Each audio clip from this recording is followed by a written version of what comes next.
4. bölümü qaytib geldi.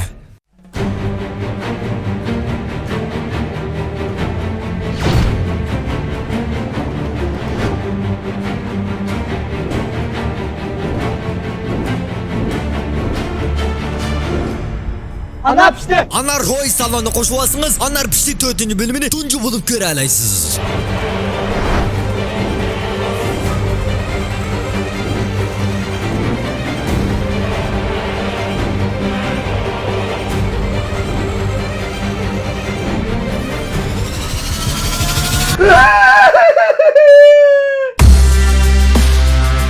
Görürmen dostlar, taqazzallik bilan kuzatgan Anar pishti 4. bölümü 6. ayning 2. günü rasmiy tarqaladi.